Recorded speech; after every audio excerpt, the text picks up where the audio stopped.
Welcome to an out-of-schedule Guildball Informer hobby training session. This is out of schedule because it's not part of our normal series. Some of the guys yesterday were talking about varnishing on the forums, and for all of us Guildball players with metal models, varnishing is a pretty important topic. And dealing with metal is something which, especially if you're relatively young and have come from a Games Workshop background, you won't be that familiar with. But varnishing metal models really is pretty important. The painting surface is just so hard that all you need to do is strike another hard surface with medium force, and you'll end up with a chip, especially on corners and sharp pieces. So you hear a lot of horror stories about varnishing, spray varnishing in particular, I think a lot of those problems that people have with spray cans are down to imperfect technique. I own an airbrush, so I don't spray varnish, and in any case, there's no point in me, giving you an airbrush tutorial because most of you, I'm presuming, won't have airbrushes. But you don't need one, and you also don't need to spray matte varnish out of a can either. You can paint it on. Other than the fact that people end up messing up their models with spray matte varnish, well, one of the other problems you hear about matte varnish quite frequently is that it doesn't really afford very good protection. And I say you hear that quite frequently. I think it's probably a relatively little known fact, but it is absolutely true. Gloss varnish provides a solid protective layer, whereas matte varnish just sits on top and diffuses the light, really. So the solution is pretty simple. You paint the gloss varnish on first and produce a good protective layer which is undesirably shiny, and then you get rid of that undesirably shiny finish by painting matte varnish over the top. Now, I know various people they've read about things like this and tried it at home, and they've ended up with a relatively satin finish and are wondering why. I said I'm not going to give you an airbrush tutorial, but an airbrush is a very good way to get rid of that. It obviously diffuses the paint and lays it down in a diffuse pattern, which really baffles the light in a very nice way. But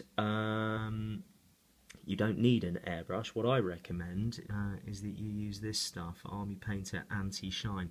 Now, I for years have been a user of the famous and pretty renowned dull coat lacquer. People have waxed lyrical about this stuff quite a lot. I'm going to point out that this is not the same as the spray product. I know a lot of people hear the reputation of Testa's dull coat lacquer and end up going and buying a spray can and being somewhat disappointed with the results that they get from it.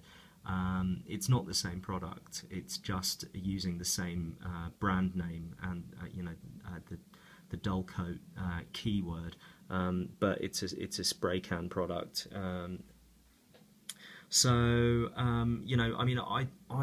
I've used dull coat lacquer. I do find that it dulls things down. It works wonderfully through an airbrush, but it smells awful. It's highly solvent smelling, and I'm pretty sure that it's not that good for you. There's also a really terrifying warning on the back that it gives you cancer, but it's from California, and I know that the Californian state government are very, very particular about safety warnings on their products, so I don't know how much of that we need to really take seriously.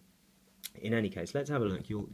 I've made this little base with Ard and Hum written on it, Hum for Humbrol and Ard for Ardcoat. You'll notice that the Ardcoat is somewhat shinier, and the reason for that, I think, is that Hardcoat is a very thick, viscous product. It's paint-like, really, and goes on in one coat, but you kind of need to be careful not to let it pool in the cracks. You need to go slow and make sure that your application is thin. This goes on very, very thinly, very easily. You can see how watery it is. Goes very well through an airbrush as well, which is why it's my preferred product. If I painted another 3 or 4 coats of the Humbrol clear, I imagine that it would be just as shiny, but I'm afraid, you know, this is a quick and dirty tutorial. I just didn't have time to do that, so there we are. What are we going to do? Well, we are just going to take some of our Army Painter Anti-Shine. We're going to paint it over the gloss varnish on both sides, and we're going to have a look at the effects once it's dried.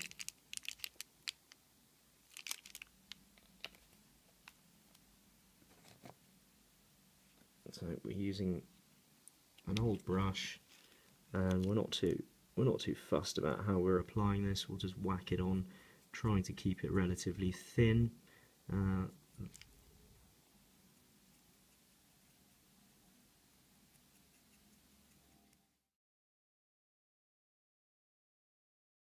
On balance, I would say that the hard coat is still a little bit satin. You know, you're getting a few more reflections, or a wider surface of reflection there than the other side, where really, you know, the light's bouncing, but it's very, very diffuse. So to me, that is a big thumbs up for the Army Painter Anti-Shine. I think you're going to struggle to get a product which is going to matte over a gloss coat better than that. So I said I was going to talk before signing off a little bit about chipping in general, because of course there are a few other ways that you can prevent chipping. One of the best ways to prevent chipping really is to prime properly in the first place, and proper priming technique is something which we are going to discuss. Again, you know, I use an airbrush rather than a spray can, but the principle is the same for both. Use a good quality primer, and don't over prime. Whether you're using a spray can or an airbrush, really the paint should be drying instantly when it hits the model. If the paint is collecting wet on the model, you are spraying too much, and you will end up with a slightly shiny finish. And what's more, that thicker, shinier finish doesn't grip the paint as well, and doesn't grip the metal as well as a very, very matte application of primer. If you are hand priming, then the key is to keep the primer relatively. Okay, another thing that you can do to prevent chipping is that on very, very sharp pieces, for example, the spikes on this guy's feathers, those will chip quite easily. And if you just blunt them off slightly with a file, you just round the edges very slightly, you'll find that they don't chip quite as readily.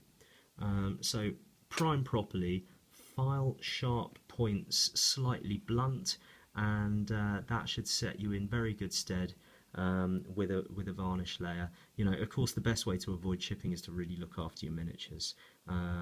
But you know, you're gaming with them. There's a limit to how much you can do that.